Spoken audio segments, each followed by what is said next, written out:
Bharatiya Janata party के national president Jagat Prakash Nadda ji. Bharatiya Janata party का मुसलमानों के साथ रिश्ता क्या है? इस देश में अपीजमेंट को अगर आप रास्ता मानते हैं तो अपीजमेंट किसी का नहीं। अखिलेश यादव को आतंकवाद के साथ जोड़ देना, दंगेश कह देना। अखिलेश अगर टेररिस्टों को बचाता है तो हम छोड़ने वाले नहीं हैं।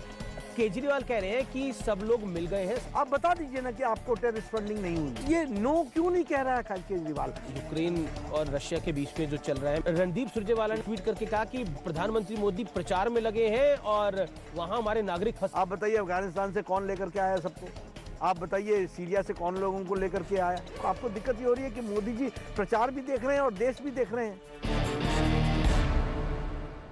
नमस्कार व्यूअर्स, मैं हूं अमीश देवगन और आप देख रहे हैं न्यूज 18।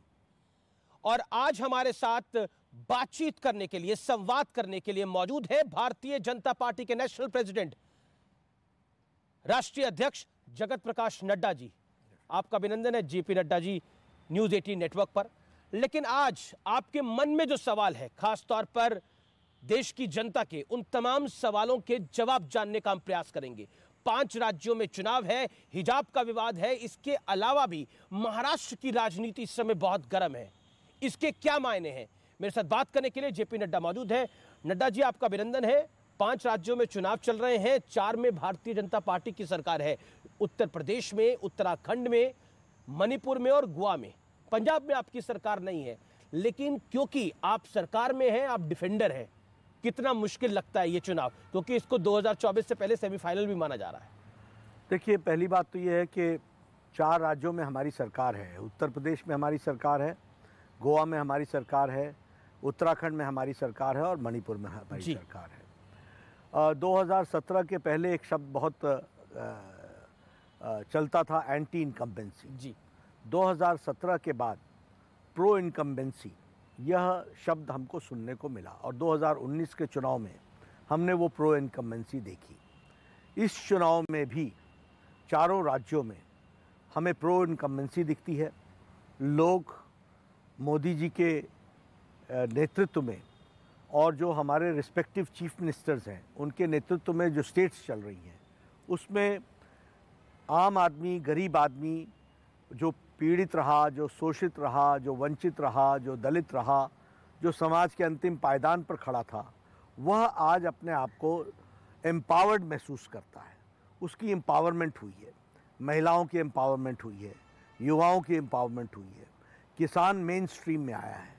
ये सारी चीज़ें कुल मिलाकर के इस बात को सूचित करती हैं कि लोग भारतीय जनता पार्टी की सरकारों को समर्थन देना चाहते हैं, आशीर्वाद देना चाहते हैं। ये मुझे दिखने को मिला है। ये आप एक सवाल मेरा, क्योंकि महत्वपूर्ण है उत्तर प्रदेश का चुनाव, सभी चुनाव महत्वपूर्ण है, लेकिन उत्तर प्रदेश के अंदर सरकारें रिपीट नहीं होती है। ऐसा उत्तराखंड में भी हमें देखने को मिला है।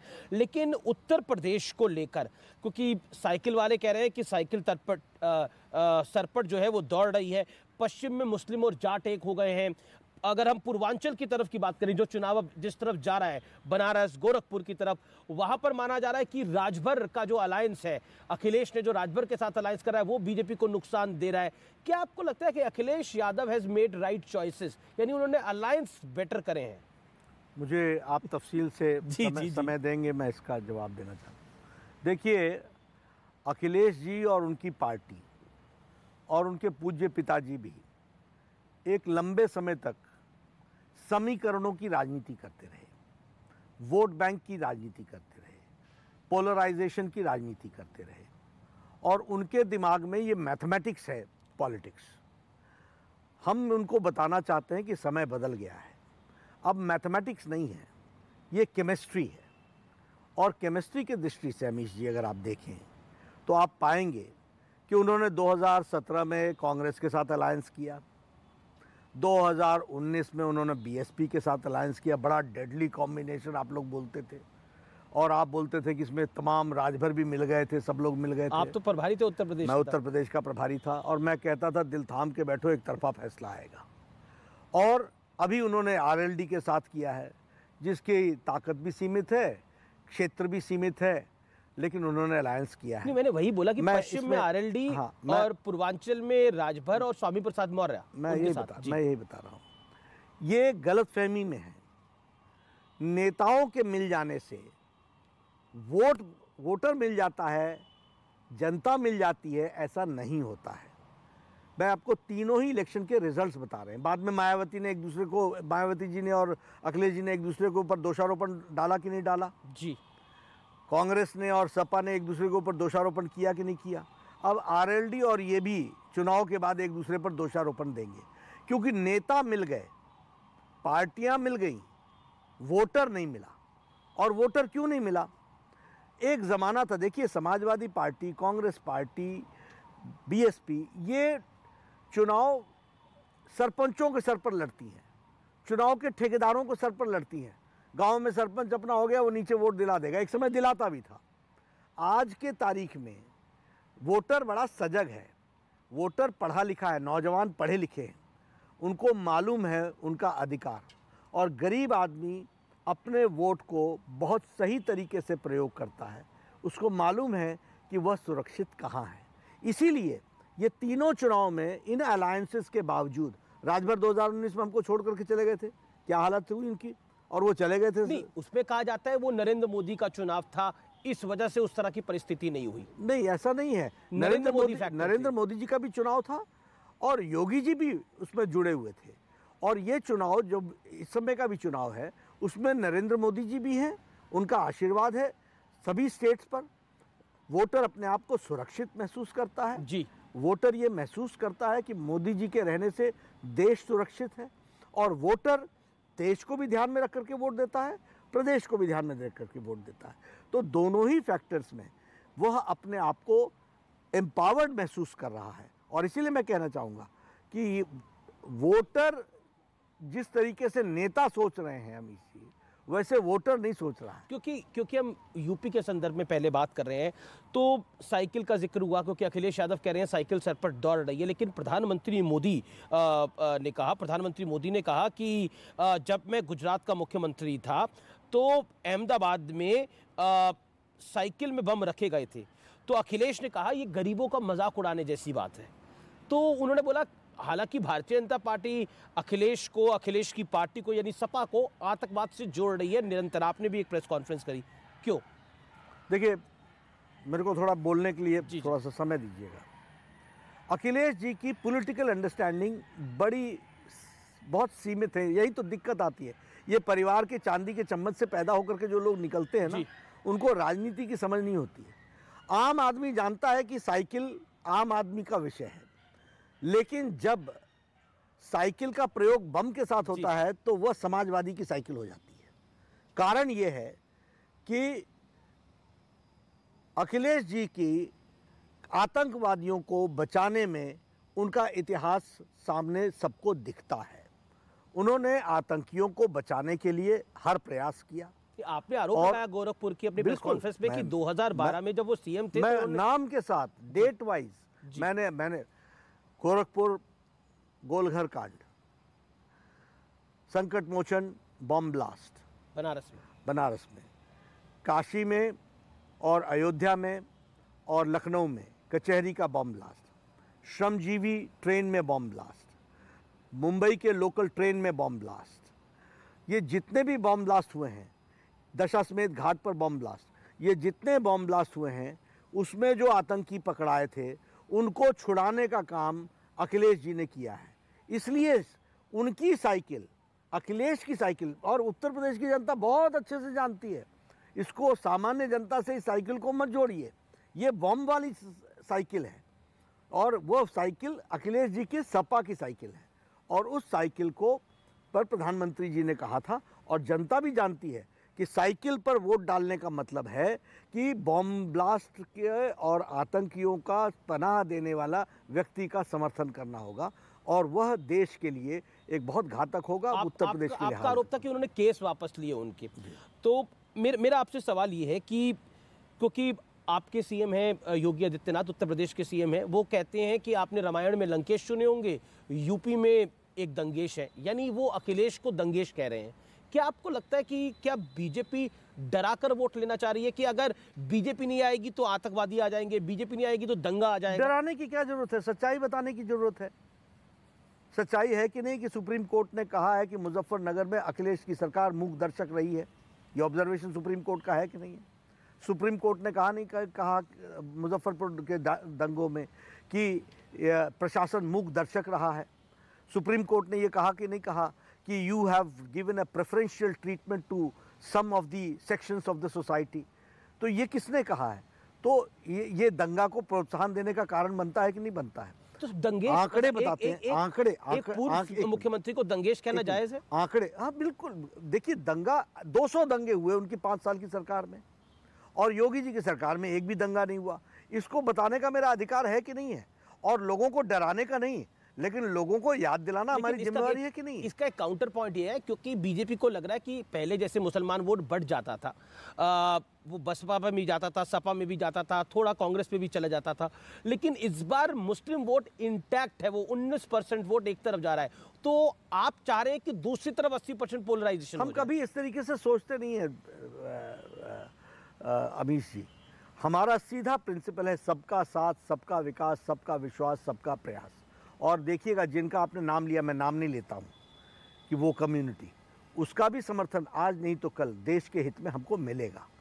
हम सबको साथ लेकर के चलने की बात करते हैं। मोदी जी सबको, देश को मजबूत बनाना है, सबको साथ लेकर के चलना है। ये वोट बैंक की पॉलिटिक्स और पोलराइजेशन की पॉलिटिक्स वो करते हैं। हमने तो कभी नहीं कहा कि ये कम्युनिटी। दूसरी तरफ से पलटवार होता है कि वोट बैंक के लिए आप आतंकवाद, दंगेश और हिंदुत्व की बात करते हैं, क्योंकि प्रियंका वाड्रा से जब हमारे संवाददाता ने सवाल पूछा आतंकवाद के ऊपर, उन्होंने बोला फिजूल की बात है ये। देखिए ना, ये दुर्भाग्य है, चांदी के चम्मच के साथ पैदा हुए हैं, जिन्होंने अपना पिता खो दिया इसी यही आतंकवाद के उसमें।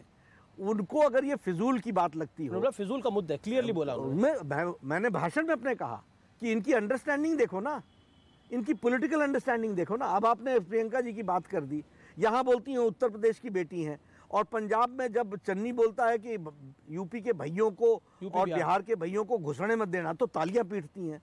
तो ये तो देखिए, ये सिल्वर स्पून के साथ बॉर्न हुए लोगों को धरती की जानकारी और देश की प्रति कमिटमेंट और देश की अंडरस्टैंडिंग कितनी सतही तौर पर है, ये कितने सुपरफिशियल है, ये इस बात को बताता है। एक इंटरव्यू में प्रियंका गांधी ने हाल ही में कहा कि अगर पूरा विपक्ष यूपी में एकजुट होता तो ज्यादा मजबूत परिणाम होंगे इसके।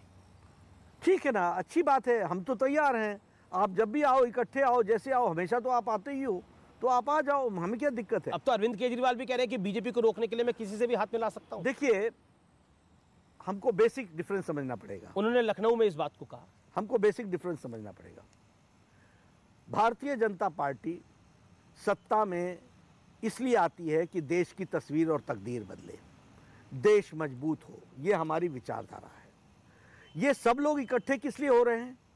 इसलिए कि ये देश के साथ कॉम्प्रोमाइज करने के लिए तैयार हैं, ये सबके साथ कॉम्प्रोमाइज करने के लिए तैयार हैं, लेकिन कुर्सी इनको चाहिए।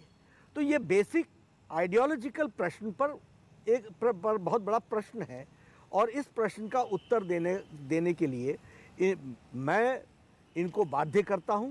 और यह चुनाव और उत्तर प्रदेश की जनता, मणिपुर की जनता, गोवा की जनता और हमारे उत्तराखंड की जनता इस बात का जवाब देने के लिए सक्षम है और देगी कि वह देश के लिए खड़ी है, वह इनके निजी स्वार्थों के लिए खड़ी नहीं है। क्योंकि अक़लियतों की बात हो रही है, ऐसा माना जा रहा है कि ओवैसी जब चुनाव लड़ते हैं उसको कहा जाता है वो बीजेपी की बी टीम है, लेकिन ऐसा लग रहा है कि ओवैसी इस बार यूपी में कुछ बड़ा करिश्मा नहीं कर पा रहे हैं, ऐसा ग्राउंड रियलिटी में नहीं दिखाई दे रहा। क्या कहना चाहते हैं? मैंने कहा ना आपको, अभी से हमारे देखने का ये तरीका ही नहीं है। तुम जो करना है करो ना, जिस पार्टी को जो करना है करे, हम सबको एक्सपोज करेंगे। मैं जब प्रियंका पर बोलता हूँ या कांग्रेस पर बोलता हूँ तो मैं केजरीवाल का सहारा नहीं लेता हूँ, और जब मैं केजरीवाल पर बोलता हूँ तो मैं समाजवादी पार्टी का सहारा नहीं लेता हूँ। सबको अकेले अकेले और इकट्ठे निपटने की ताकत भारतीय जनता पार्टी रखती है। चलिए, और निपटने का मतलब वैचारिक दृष्टि से, आइडियोलॉजिकल ग्राउंड पर, हिस्ट्री पर, काम करने के तौर तरीके पर, इस पर। लेकिन ऐसा है कि बीजेपी सबसे तो निपट रही है, लेकिन मायावती जी से क्यों नहीं निपट रही है?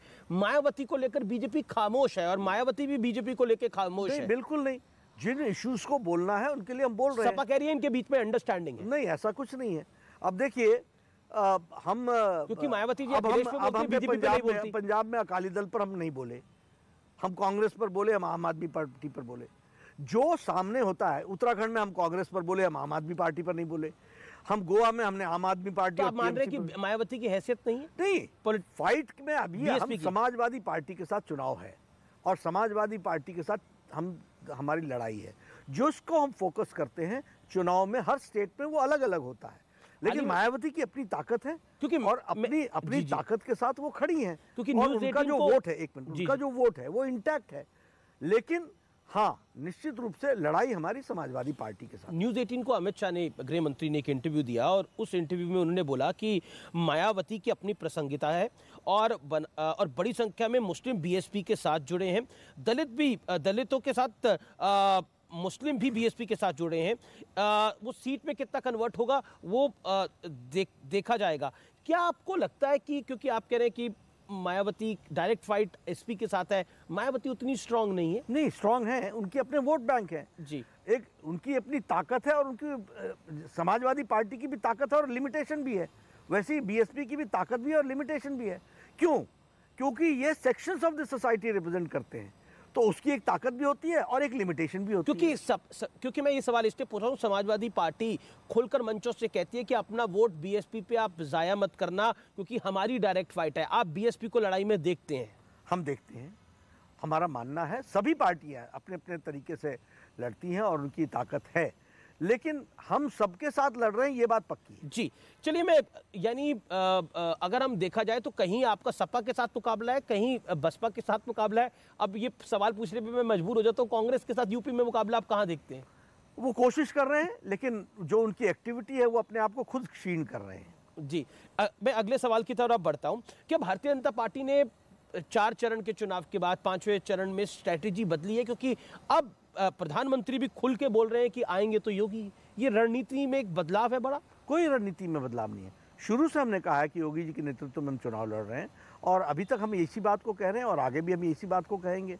और इसके साथ साथ हमारा मुद्दा है सुरक्षा, हमारा मुद्दा है दंगा रहित उत्तर प्रदेश, हमारा मुद्दा है माफिया समाप्त हो, हमारा मुद्दा है विकास हो, हमारा मुद्दा है यूनिवर्सिटीज इंस्टीट्यूशंस और फ्लरिश करें, हमारा मुद्दा है कनेक्टिविटी बढ़े, हमारा मुद्दा है हेल्थ इंफ्रास्ट्रक्चर और। लेकिन आपका मुद्दा तो ये भी है कि हमने अयोध्या बना दी है, हमने काशी बना दी है, अब हम मथुरा भी बनाएंगे। ऐसा हमने इस तरीके की बात हमने नहीं कही। हमने ये जरूर कहा कि दीपोत्सव मना है। डिप्टी सीएम कहते हैं, सीएम कहते हैं। देखिए, हर एक कोई अपने अपने ढंग से किसी चीज को इंटरप्रेट करते होंगे, लेकिन भारतीय जनता पार्टी स्पष्ट है, सबका साथ, सबका विकास, सबका विश्वास, सबका प्रयास।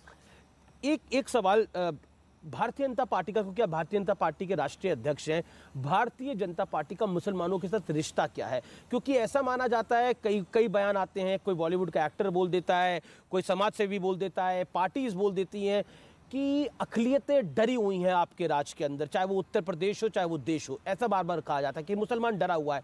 बीजेपी और मुसलमानों का रिश्ता क्या है? देखिए, सबका साथ, सबका विकास, सबका विश्वास, सबका प्रयास, यह मूल मंत्र है जिसको लेकर के भारतीय जनता पार्टी मोदी जी के नेतृत्व में आगे बढ़ रही है। दूसरी बात, इस देश में अपीजमेंट को अगर आप रास्ता मानते हैं तो अपीजमेंट किसी का नहीं, किसी की भी तुष्टीकरण नहीं होगी, सबका साथ होगा, सबका विकास होगा, सबका सहयोग के साथ चलेंगे। जो इस तरीके की शब्दावली बोलते हैं कि कोई सेक्शन ऑफ द सोसाइटी डरा हुआ है या किस तरीके का, उसके पीछे के कारणों को ढूंढना पड़ेगा। एक क्योंकि आप बीजेपी के राष्ट्रीय अध्यक्ष हैं, इसलिए ये सवाल मैं पूछ रहा हूँ। एक आपकी सरकारों पे एक ब्लेम लग रहा है, अब ब्लेम लग रहा है या फिर बीजेपी तो इसको तमगा समझती है कि ये हिंदुत्ववादी सरकार है। ये हिंदुत्ववादी सरकार है, ये राम मंदिर बनाने पे भी इनका जोर है, इनका काशी विश्वनाथ का कॉरिडोर बनाने पे भी जोर है, और ये टीका लगाने में भी घबराते नहीं है। हालांकि 2014 के बाद तो 2019 के बाद तो हमने कई नेताओं को देखा टीका लगाते हुए। क्या कहना चाहते हैं? ये जो देखिए, मुझे लगता है कि यह इशू को डाइग्रेस करने का तरीका है। हमारा मूल मंत्र है सबका साथ, सबका विकास, सबका विश्वास, सबका साथ, सबका प्रयास। इसी बात को लेकर के हम चल रहे हैं। कुछ लोग अगर ये कोशिश करें कि इशू से डाइग्रेस करने की कोशिश करें ये उनका उद्देश्य। मैं एग्जाम्पल देता हूं इसका आपको, जैसे इलाहाबाद का नाम बदलकर प्रयागराज कर दिया गया, ऐसे कई नाम बदले गए, कई स्टेशंस के नाम बदले गए, मुगल सराय स्टेशन का नाम बदल गया। वो एक एग्जाम्पल होता है कि ये नाम बदलने की प्रक्रिया चल रही है एक तरह से, उस पर आप क्या कहना चाहते हैं? नहीं, मैं बिल्कुल ये कहना चाहूँगा, देखिए कुछ चीज़ें जिसके साथ भारत की जनता जुड़ी है उसको लोग सामने रखने का प्रयास करते हैं और उसको ठीक ढंग से रखने की कोशिश करते हैं।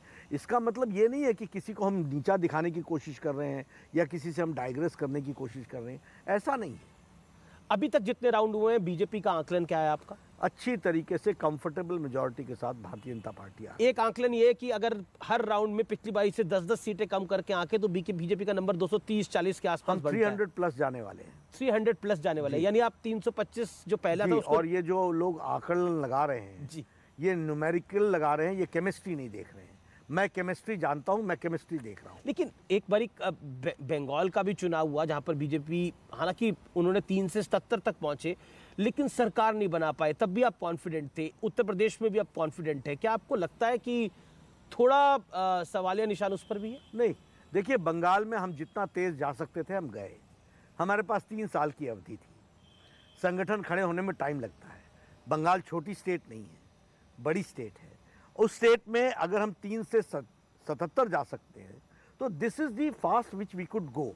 क्या आपको लगता है बंगाल के अंदर सेकेंड वेव जो कोविड की आई उसने आपको नुकसान पहुंचाया? थोड़ा बहुत, निश्चित रूप से कैंपेनिंग में तो असर पड़ा ही पड़ा जी, उसका तो असर पड़ा ही पड़ा। मैं आगे की ओर बढ़ता हूं, महाराष्ट्र की ओर आता हूं। विपक्ष का बार बार आरोप लगाती है कि जहां जहां भारतीय जनता पार्टी की सरकार नहीं होती वहां पर उनके एक्सटेंडेड टूल जैसे income tax, enforcement directorate, ED, CBI ये एक्टिव हो जाते हैं। हाल ही में वहां पर एक मंत्री की गिरफ्तारी हुई है, नवाब मलिक की गिरफ्तारी हो गई है, जिसको लेकर शिवसेना भी एग्रेसिव है, एनसीपी भी एग्रेसिव है और कांग्रेस भी एग्रेसिव है। दोनों ने एक साझा मार्च भी निकाला है। क्या कहना चाहते हैं आप? देखिए, मेरा बड़ा स्पष्ट शब्दों में कहना है, भारतीय जनता पार्टी एनडीए की सरकार मोदी जी के नेतृत्व में सभी इंस्टीट्यूशंस की इंडिपेंडेंस को बरकरार रख करके काम में जुटती है।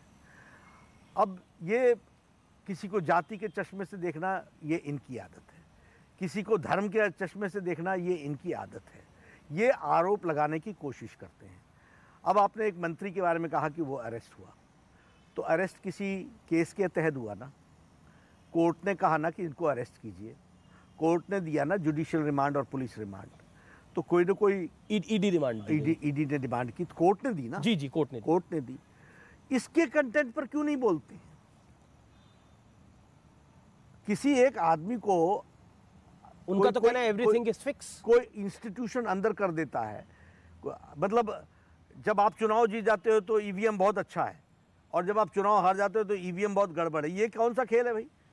ये तो वही वाली बात हो गई कि जब आपके पक्ष में कोर्ट ने किया ना, ईडी इंडिपेंडेंट है, कोर्ट इंडिपेंडेंट है, कोर्ट में ईडी ने केस रखा कि नहीं रखा जी, लेकिन और उन केसेस पर उनको जुडिशियल रिमांड मिली कि नहीं मिली, आप इस कंटेंट पर क्यों नहीं बोलते? क्योंकि एक काउंटर पॉइंट, मतलब जो विरोधी दल नहीं, एक काउंटर पॉइंट ये है कि शिवसेना और आपका जो पुराना सहयोगी शिवसेना है वो कहती है कि बीजेपी के मन में गुस्सा है क्योंकि वो सरकार महाराष्ट्र में नहीं बना पाई, इसीलिए उन्होंने पहले अनिल देशमुख को गिरफ्तार करवाया, अब इनको गिरफ्तार करवा दिया। तो अनिल देशमुख को निकाल लो ना न्यायालय से, दिक्कत क्या है? मना किसने किया है? नवाब मलिक को निकाल लो ना। तो ये भ्रष्टाचार फंसता कहाँ है आकर के? ये why are you not talking on भ्रष्टाचार? व्हाई आर यू सेइंग कि हमने अंदर किया?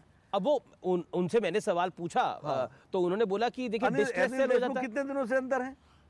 काफी महीने हो गए। तो फिर जुडिशियल प्रोसेस है ना। नवाब मलिक के केस में मैंने सवाल पूछा, उन्होंने बोला, कांग्रेस के प्रवक्ता ने भी बोला, शिवसेना ने भी बोला कि डिस्ट्रेस सेल हो सकती है कोई, कि किसी को 40 लाख 4 करोड़ का प्लॉट 40 लाख रुपए। ठीक है ना, तो कोर्ट में जवाब देना ना, पता चल जाएगा आपको, दूध का दूध पानी का पानी हो जाएगा।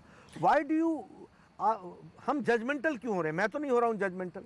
मैं तो नहीं कह रहा हूँ कि नवाब मलिक पर केस ठीक डला है। हम कह रहे हैं जो कंटेंट है उसका जवाब कोर्ट एग्जामिन करेगी, बताएगी। क्योंकि डी कंपनी यानी दाऊद के साथ लिंक की बात है, इसलिए मामला सीरियस है। लेकिन मैं अगर यही शब्द बोलूंगा तो बोलेंगे आप आरोप लगा रहे हो, इसलिए मैं ये शब्द नहीं बोलता हूँ। मैं कहता हूँ कोर्ट में ये तो मतलब जो जानकारी है उपलब्ध, मैं इसलिए कहता अमित जी, इसलिए मैं कहता हूँ जो कोर्ट में आपके ऊपर चार्जेस लगे हैं, क्योंकि इसकी गूंज उत्तर प्रदेश के चुनाव तक पहुंच गई। अखिलेश